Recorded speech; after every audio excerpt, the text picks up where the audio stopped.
Welcome to the Heal, Thrive, Dream podcast, where trauma survivors become healthy thrivers. Each month, we'll feature a theme in the trauma recovery and empowerment field. To promote your recovery, healing, and learning how to build dreams, here's your host, Karen Robinson, transformational coach and therapist. Hello, welcome back to Heal, Thrive, Dream podcast. Our guest is Michelle Harris Jefferson. Michelle is the owner and CEO of WhyWeLEAP Consulting. She is a trauma and resiliency expert, educator, consultant, coach, motivational speaker, and author of What Doesn't Kill You, a memoir. Michelle, it's an honor to have you with us today. Thank you so much. I feel so blessed to be here. So let's just jump in. What about your trauma history are you comfortable with sharing with our audience today? I'm pretty much an open book. I literally wrote a book about these experiences. My trauma, unfortunately, began at a very young age. I am a product of divorce, which comes with its own set of struggles. The going back and forth between parents. And this happened when I was 6. So all the life that I knew up until this point pretty much became dismantled. I have experienced being abducted by a parent and having to be hidden away, move around a lot, those sorts of things. So the relationship and structure that most kids experience during those adolescent years that create those stable relationships that last through a lifetime, unfortunately, I never had the opportunity to experience. And as a result, I had to learn to build quality relationships with individuals by experiencing some toxic ones that contributed to further trauma in my life. I'm also a survivor of molestation. At the age of 16, I was actually molested by a family member, which made a huge negative impact on a lot of my relationship choices moving forward. One of the things that I like to share when I do get to speak about those experiences is that although they are traumatic and also impactful on the quality of life that many of us experience post those traumas, one of the things that I find to be beautiful is that I have been able to, as a classroom educator, support my students who share those traumatic experiences in their own childhood. So they don't have to make the mistakes that I made. They get the privilege of having a trusted adult in their space to advocate for them and help them to build those resiliency skills to be able to survive the impacts of those traumas. And I also count myself blessed that I have been able as an adult to develop some resilience and self-awareness that has allowed me to be able to not only continue to support students post classroom, but to be able to help adults thrive in the midst of the experiences they've had as well. Okay, so lots of experiences with trauma. With those experiences of trauma, what symptoms did you end up experiencing because of them? How did it feel in your body? How was your self-worth? That kind of thing. I think high anxiety would be an understatement. I tend to also internalize a lot of secondary emotions from other people who have had similar experiences. So if you can imagine being a classroom teacher and carrying the trauma of my own baggage with me, and then hearing about others have those experiences, I was constantly being triggered over and over and over again. And there would be days where I would feel like my body was physically attempting to shut down on me, where I couldn't think clearly, my heart would be racing, or if a male walked up and the voice sounded similar to the person who had molested me, I would almost freeze and I couldn't move. I couldn't think. I would draw blanks. I also remember having profound struggles with anger. And what my experience had taught me was that the only way to stop someone from doing something negative to you or causing another traumatic experience was to respond in violence. And so since that was what I knew, I found myself when I was younger getting into a lot of physical conflicts. And for me, it stopped the violence, it stopped the threat. And because I hadn't been taught any other way to deal with those traumatic experiences, my environment had taught me that that was how you stop them.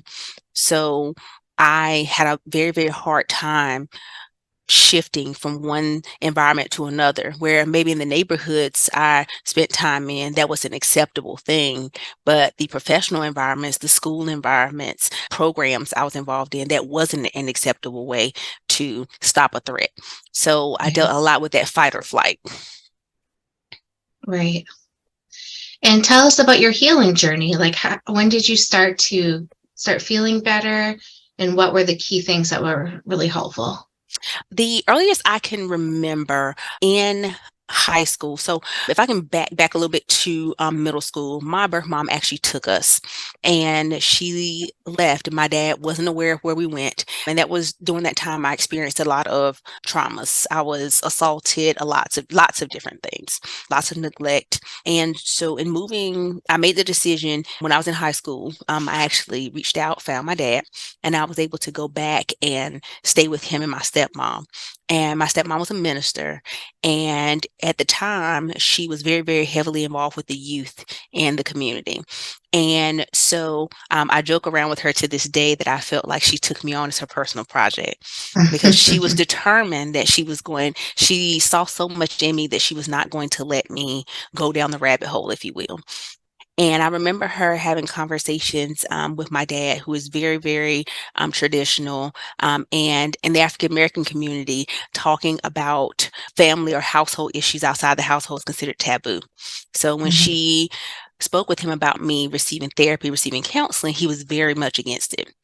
And she still didn't let that stop her. She helped me get involved in counseling in the church, get me involved with other spiritual mentors who actually helped me begin to see the value that I had. They helped me to find other ways to begin to process the extreme emotions I was feeling. They helped me find outlets. I started to dance in the community. I started to join step teams, mentor other little kids, because they told me, even as a young person, I was destined to be a teacher.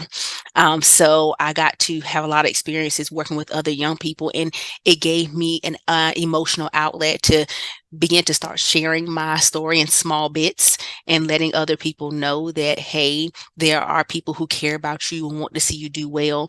And I got to kind of pour into them, which helped me to begin to heal. The other big step I would say is in high school, I had a teacher named Mr. Dyer.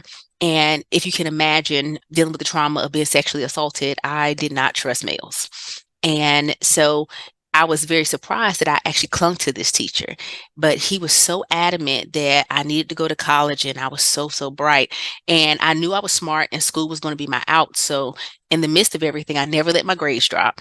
And he was so determined that I was going to be able to go to what we call one of the big four in North Carolina. And his alma mater was NC State. And so he set up a tour for me to actually go see the school. And I was like, wow, I'll never be able to afford to go there. But this man poured and poured and poured into me. He constantly encouraged me, constantly reminded me how powerful of an individual I was, despite my environment and my experiences. And credit him a lot to my success in being able to get a scholarship to attend NC State. And then that was really a culture shock for me, because my battle with my emotions came full circle, because I really had to learn that even when people aren't kind and even when you're triggered, you have to be able to express these emotions in a positive way. And violence is not the answer to everything. And so during my time there, one of my RDs actually set me up in therapy for the very first time as a result of an interaction that I had with another student there. And I really started to understand that self-awareness and me being able to notice when as we say in the trauma industry, when my dog is about to bark, was very, very key for me.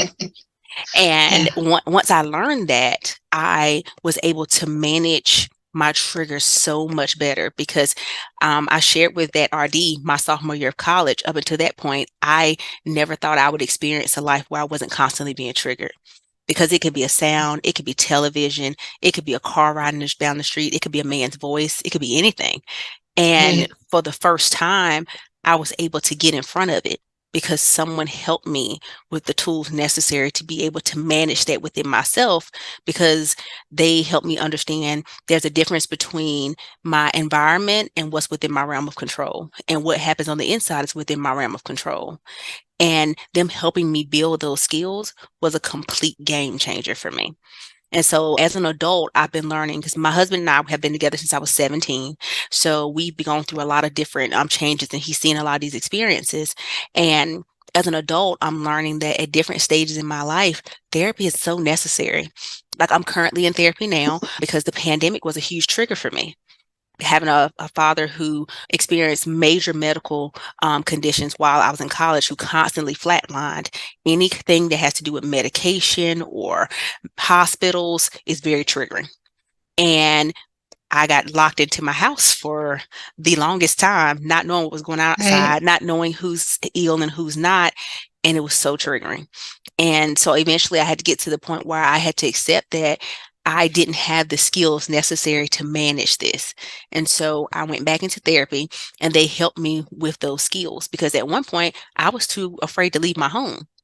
Hmm. And I knew that that was rooted in those past experiences. So just the power of relationship and resources has been the most amazing thing in my healing journey. Yeah, and those are two huge areas. Any problems with suicide ideation during your hardest parts of your life, or that wasn't something you dealt with? I didn't deal with suicide ideation, but I did go through a space in my life, particularly in middle school and high school, where I engaged in self-mutilation. I used to peel and bite the skin from around my fingers anytime I became triggered, Hmm. because if I could create some sort of physical pain, it would block out the mental pain I was experiencing. Right. And I would have, at that point in my mind, it was better to have this physical that I was dealing with than my brain to go down the rabbit hole because that was always going to end bad. So, and the funny part for me, or ironic part, was that I didn't even notice that I was doing it. When I moved back with my dad and my stepmom was the one who actually pointed out, she's like, "What's wrong with your hands? You're always hiding your hands." And my fingers were actually white almost down to my knuckles from where on all fingers where I had just constantly been peeling and picking and not realizing over the years that I had done that. And that, and ironically, that's one of the things that I kind of use when I need to recalibrate. That I'll look down at my hands and realize they don't look that way anymore, and realize that, hey, there was a time that was much tougher than what you're Hmm. experiencing now, and you got through it. So you can do this again. It's not How impossible. how did you get yourself to heal that where you stopped picking? That was therapy. Therapy? Yeah. That was therapy. I realized that there was no such thing as stopping it. I had to replace it. And Mm. for me, that has been one of the most powerful things in this journey is realizing that the impacts of the trauma are not going to go away. The things that I feel, the physical manifestations, the thoughts, they're not going to just disappear. And the desire to become physically aggressive is not going to disappear. I have to replace them consciously with something. And in order for that to happen, I have to be extremely self-aware and realize, okay, you feel the urge to do this. Because even till this day, it's been 10, 12 years since I put my fingers in my mouth for anything. And I still will have to consciously say, you feel the sensation, like you want to do it. So Mm. what do you replace that with? Okay, I need to go to the gym and lift. And that, which is one of my big ones. I love to go lift. Or you need to go put together a puzzle, go walk, do something that's going to help you to refocus that energy, but also give you time to process what you're currently experiencing, what you're currently feeling, not ignore it. Oh, that's excellent. Yeah. So you are a testament that being more self-aware is super helpful. And then also when you have the thoughts, the urges, which is normal, that replacing them with a healthier coping mechanism is the way to go. So that's really beautiful. Yeah. So tell us how and why or when you decided to write your book. Was there a pivotal moment where you're like, okay, I'm ready to tell my story? Absolutely. So the book actually came out the summer of 2017, and it actually was the result of me having an epiphany. I was a person who had become extremely reliant on relationships, and anytime a relationship was disturbed or dissolved, it was almost debilitating to me. And the family member who molested me was actually an uncle. And my aunt, I was extremely close to. Her and I were actually, because there are not many people I actually know in my family that I'm actually close to. So for me to have that conversation with her, for her to know that this took place, it was almost shameful and devastating, because in my mind, I was destroying her marriage by telling her this. But she actually, it went totally opposite of the way I thought it would. When we finally did share with her what had taken place, she told me she didn't believe me. And for Oh. me, that at 16, somebody who didn't have really close relationships with my own birth mom, I didn't have a relationship with her at the time. I didn't have any really strong female relationships outside of my stepmom. Besides my aunt, it was literally, it took me back. It took Yes. me it impacted how I saw other females and develop relationships with females for a very, very, very long time. And I got so fixated on needing her to acknowledge it, needing her to apologize. 'Cause I knew that she believed me, even though she kept saying she didn't, even though she Right. cut me off from like being around her and the family.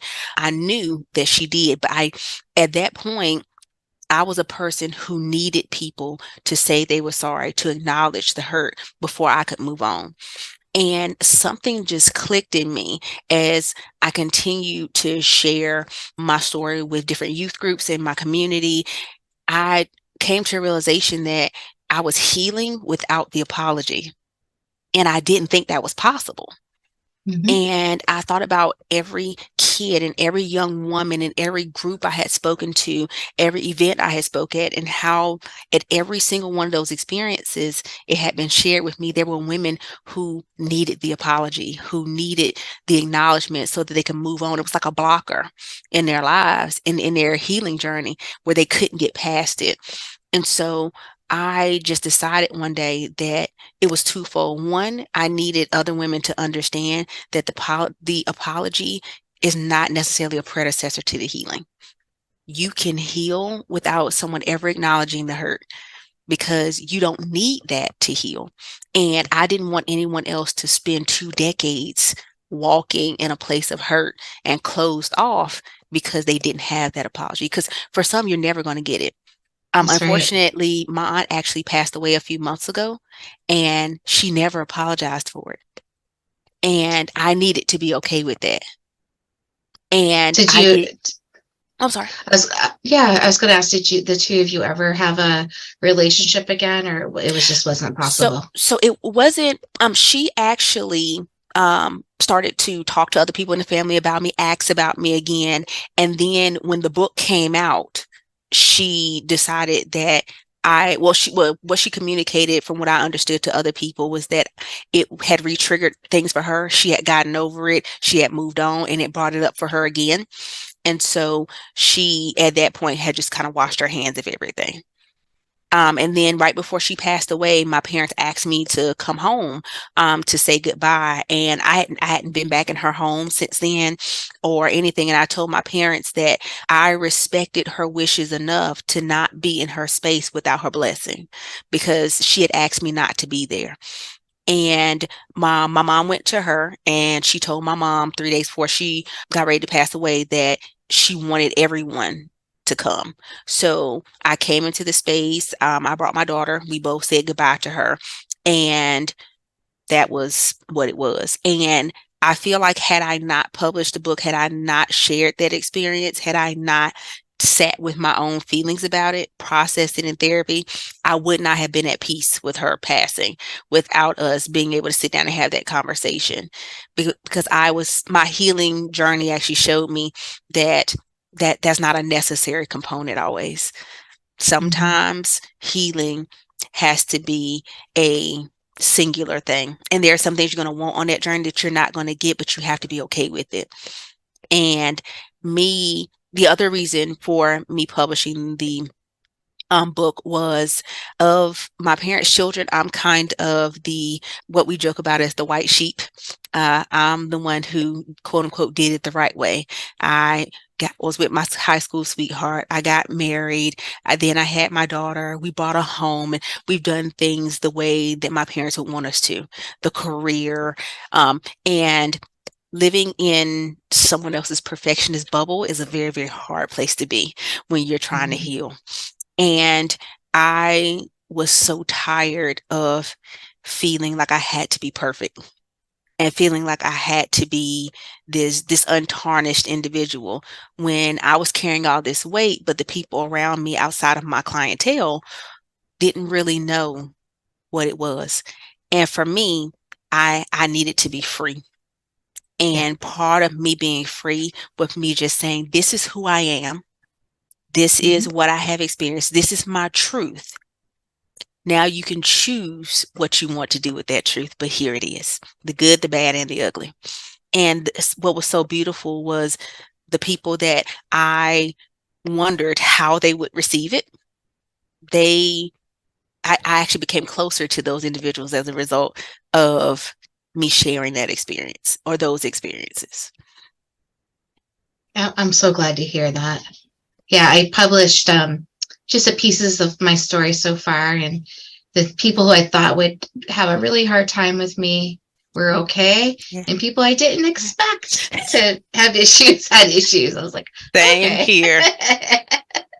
Okay, you just never know. So it's a risk, but it's rewarding. How would you say it changed your life to tell your story? I think it was, the biggest thing for me was I got to be in a space where I didn't have to feel like I had to be perfect. And for me, outside of the actual traumas themselves, that has been my biggest challenge. I think about all the experiences my siblings and friends and all these other people have had. They've had the quote unquote permission to be tarnished out loud, to not be perfect, to be able to make mistakes.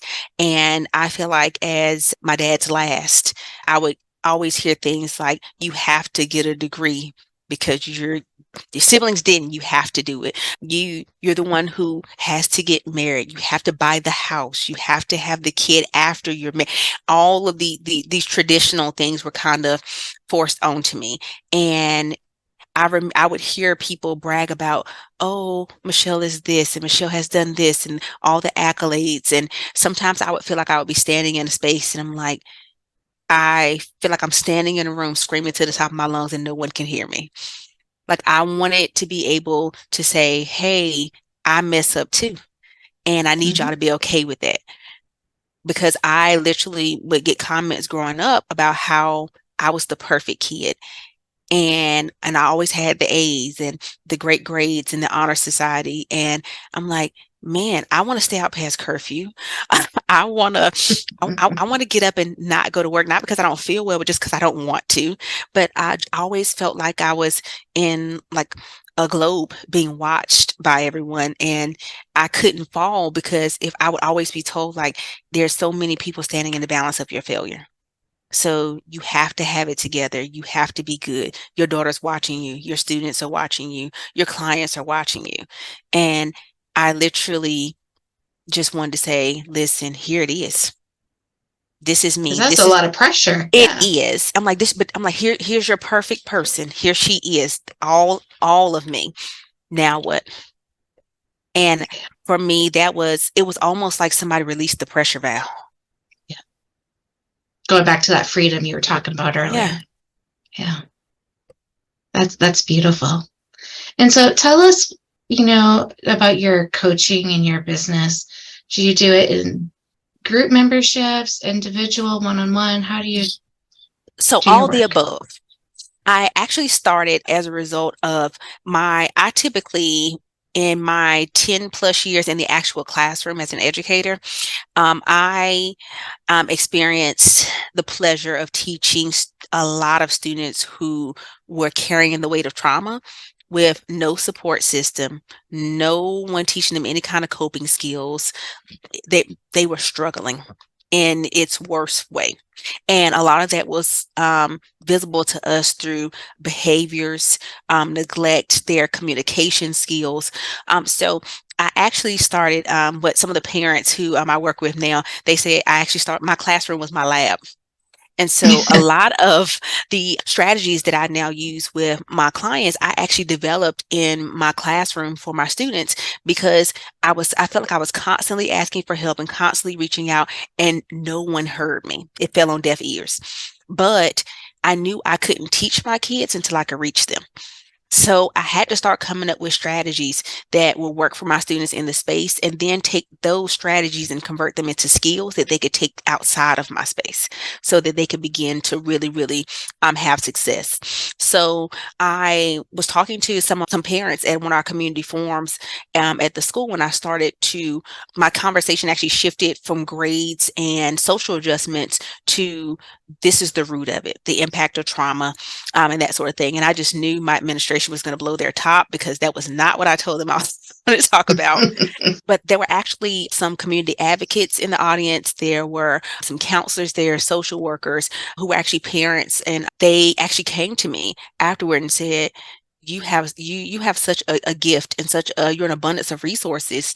Why not share this with the larger community? So they started connecting me with different children's organizations, women's organizations, and from there I kind of started to structure my own programs. And initially, I was able to get some funding to go out and provide these resources because it would require me some time to take days off, those sorts of things. And I actually started the LLC about 5 years ago when I published the book originally. And I still was doing more volunteer basis, that sort of thing. And I then went to a conference and was actually just kind of networking, talking to different people as I was going from session to session. And I had a leader of a school district reach out to me and say, hey, the supports that you're giving your own kids, have you thought about doing that at a district level? And so I said, give me a summer, because this was near the end of the year. Give me a summer. Let me structure some programming, some resources. We stayed in communication. And that was actually my first major contract to provide those resources. So I was able to come in, do some intro to trauma training for the entire district. I did one at the district office and then one at each of the schools with all the educators, where we talked about what ACEs are. We talked about recognizing when your dog is about to bark. We talked about collective care being the base component of trauma informed and building a trauma informed environment. And then once we got collective care with the adults, then we can move into co-regulation with students and then into self-regulation and what that process looks like. So now I'm working with several school districts, different HR companies where we provide the professional development. So we provide a general intro to trauma that all of our clients have, and it's offered in a 4-hour, 6-hour, 8-hour, depending on how interactive they want it to be. It's offered virtual and online. And then we also have provide monthly coaching and consultation where we get with each individual department or school within the organization, figure out where they are in the process, because some people have a great collective care. The communication is there, the support is there. So now we move into co-regulation. There are some people who are ready for, let's look at what strategies work best for your students. So let's do a cultural walk within your classroom, within your building, and figure out what strategies are going to work best for your students, train you on those strategies, and then monitor the data as you support them in those spaces. I do a lot of motivational speaking and speaking at conferences where we talk about those impacts of trauma. We do a lot of self-care workshops, the power of journaling. So all things trauma, self-care, and any components that are necessary to build a trauma-informed environment, we're there to support individuals and organizations in those processes. Beautiful. And where are you based out of? Greensboro, North Carolina. North Carolina. Okay. Yeah. It's beautiful work. One of my coaches had suggested I also contact our local school district. So Yes, it was a nice reminder how powerful that can be. You absolutely. know? Yeah. Thank you for all that you do for children. Yes, You know? I remember being that kid who didn't have it. Yeah. And I've unfortunately seen the impact of adults who don't get intervention as children, because Yeah. adults who unhealed children become unhealed adults, and it's harder to unlearn what life has taught you as an adult.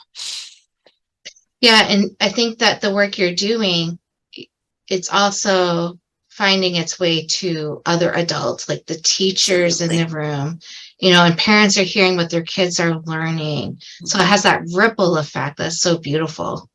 Thank you. Yeah, very powerful. Okay. Well, I don't know. Maybe I could ask this, and if you don't have it, maybe I'm planting a seed. Do you have any virtual courses for people at this time? Yes, so I have one virtual course that I have produced called the Mental Health Toolkit. And it is available on our website. There's actually currently, I reduced the course to $49, and it has not only a step-by-step breakdown of how to create a mental health toolkit, which I refer to as external self-regulation, because I have people tell me, well, I don't have time to go lift weights like you do. I don't have time to go run like you do. So it's a plethora of resources for things that you can do. Like even my teachers on planning, they're like, I got 5 minutes. I got a mindfulness app for you. There's always time to take care of you. And so kind of helping individuals build up those resources and those skills that are necessary to regulate and not let time be an impeding factor in that process. Yeah. Yeah, I have a virtual group membership, and one of the things I stress is it doesn't take a lot of time. We're doing bite-sized learning, bite-sized healing practices, and that just is so relieving for people that are, really busy. Absolutely. Yeah. Well, as we're running out of time, what else do you want to share? An example could be your favorite books. It could be a favorite quote, a favorite biblical verse, your favorite meal. What's your favorites? Well, at this point, I'm completely immersed in a love of salmon. I'm pescatarian. I actually found out that diet-wise, I'm not able to digest meat. It doesn't agree with me. And I'm like, man, but I love them. And I just had to learn that you can love things that don't love you back. Just you have to stay away, love them from a distance. So I'm completely obsessed right now with air fried salmon and broccoli. I think it's like the best Ooh, creation in all the world. we have an air fryer. I haven't put salmon in there yet. It is amazing. I just seal it with olive oil, put me on some Cajun seasoning, and just let it go. And it just changes my life. Well, this is our first time that we've had a recipe tip like this, I think. So that's cool because it's Nice. healthy. It It's healthy too. is. Yeah. Yeah. Okay. Like Anything we else you want to share? No, I just really, really appreciate the opportunity to be able to share with your audience. And we're actually currently in the process of, because I've had a lot of people really, really on me. They're like, hey, Miss HJ, you really, really, really got to get some kind of group going for individuals who may not necessarily be school districts or larger organizations, or who just want a space to just kind of gather and have these conversations. So we have been actually welcoming people to reach out to us via the contact form on our website to actually Mhm. share any ideas they have around the creating a forum for us to kind of share and just be in this space and kind of glow and glean from each other. So definitely, if anybody has any ideas they want to share, and they can just feel free to reach out to us for any of the resources we have available or questions about any of our programming. Beautiful. Can you share your website with us? Yes, it It'll is. be in the show notes too. Cool. Yeah. It is why we leap. And people always ask me, well, where'd that name come from? And for me, it was literally a leap of faith. to actually begin the healing journey. Because when you don't have a lot of support and you grow up in an environment where counseling and therapy are taboo things, you're really taking a leap. You're just kind of stepping off the cliff and hoping you can fly.